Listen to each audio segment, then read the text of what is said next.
Hello and welcome दोस्तों। आप सबका एक बार फिर से स्वागत है इस नए एपिसोड में। आज का हमारा एपिसोड है नंबर 11 और आज हम इस एपिसोड में इस बुक का पार्ट थर्ड डिस्कस करने वाले हैं। इस पार्ट थर्ड के अंदर भी आपको वेरी एक्साइटिंग और ऑसम चैप्टर्स मिलेंगे जो कि आपके लाइफ को एक क्वालिटी और रीजनेबल बना सकते हैं। जैसे कि पिछले दो पार्ट्स में हमने देखा हमारी कम्युनिकेशन स्किल्स और सेल्फ इम्प्रूवमेंट के रिगार्डिंग ऑथर ने इस बुक हमारी जो अभी चल रही है how to win friends and influence people के अंदर हमें कई सारे पॉइंट्स बताए हैं। इस चैप्टर के अंदर इस एपिसोड में हम एक और इंटरेस्टिंग टॉपिक देखने वाले हैं। तो वीडियो में आगे बढ़ने से पहले दोस्तों, अगर आप इस चैनल पे नए हो तो आप इस चैनल को सब्सक्राइब करके बेल आइकन को प्रेस कर दीजिए ताकि आपको हमारे आने वाले हर वीडियोस की नोटिफिकेशन सबसे पहले मिल जाए। देखिए, ये एक छोटा सा चैनल है, अगर आपका सपोर्ट बना रहेगा तो हम और भी लोगों तक पहुंच सकते हैं। जैसे कि आप इस वीडियो को लाइक करेंगे तो यूट्यूब इस वीडियो को दूसरे किसी रीडर को ये वीडियो रेकमेंड कर सकता है। तो हमें क्या करना है, हमारे आसपास के जितने भी फ्रेंड्स एंड फैमिली है उनके अंदर एक रीडिंग के लिए एंथुजियाज्म पैदा करना है। तो आइए इस चैप्टर में आगे बढ़ते हैं। आज के हमारे इस चैप्टर का नाम है you can't win an argument. जी हाँ, आपने सही सुना, you can't win an argument. आप किसी से बहस नहीं जीत सकते।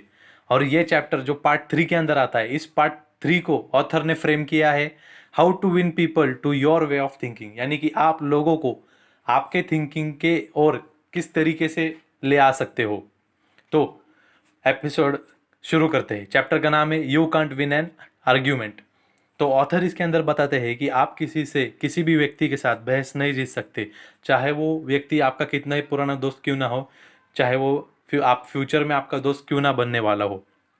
क्योंकि देखिए, जब आप किसी से बहस करते हो ना, इसके अंदर क्या होता है, सबसे पहले तो आपके हार्ट का इनर पीस वो है रॉब हो जाता है।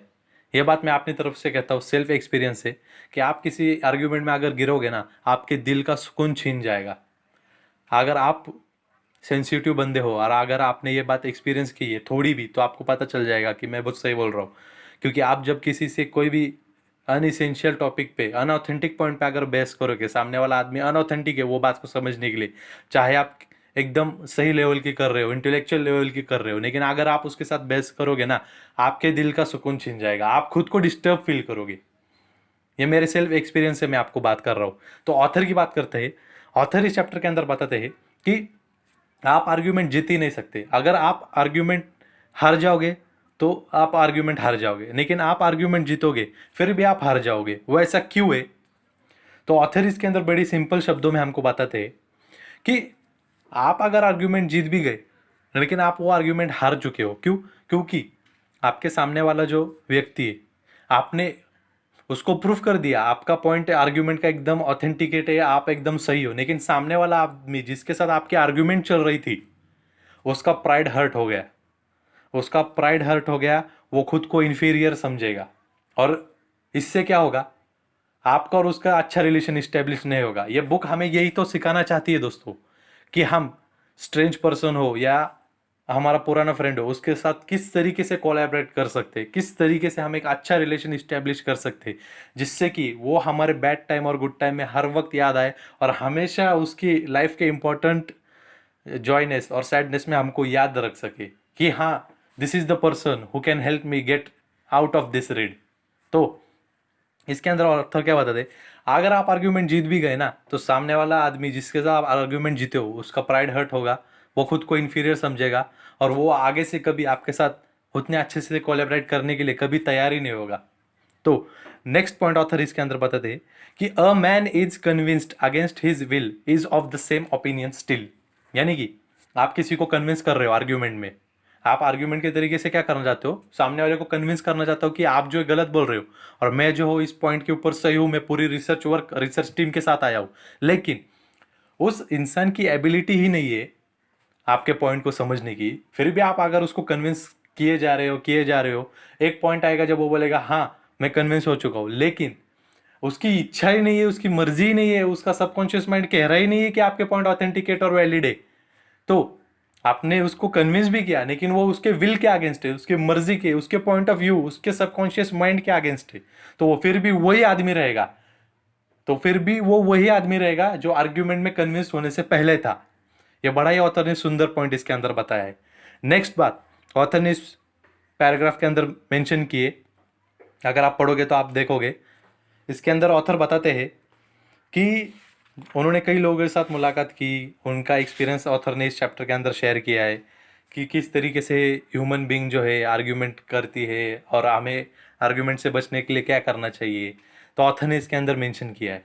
तो इसी तरह से इस चैप्टर के अंदर एक पैराग्राफ है छोटा सा 4 लाइन का, बुद्धा सेड हेटेड is never ended by hatred but by love, and a misunderstanding is never ended by an argument but by tact, diplomacy, conciliation and sympathetic desire to see the other person's viewpoint। तो इस paragraph से हमें क्या समझने आता है कि नफरत को नफरत के साथ नहीं जीता जा सकता, नफरत को प्यार के साथ जीता जा सकता है, और मिसअंडरस्टैंडिंग जो है वो आर्गुमेंट से कभी खत्म नहीं होगी, लेकिन एक टैक्ट से खत्म होगी। टैक्ट यानी कि आप कुछ ऐसा करो, कुछ ऐसी सिचुएशन क्रिएट करो कि जिससे आप उस आर्ग्यूमेंट को भी जीत सकते हो और बाकी सब भी कन्विंस हो सकते हो। लेकिन ये सब में मुश्किल काम है वर्ल्ड के अंदर कि आप किसी दूसरे पॉइंट ऑफ व्यू या दूसरे सोच के इंसान को अपने तरीके से कन्विंस करना चाहते हो, ये दुनिया में सबसे मुश्किल काम है।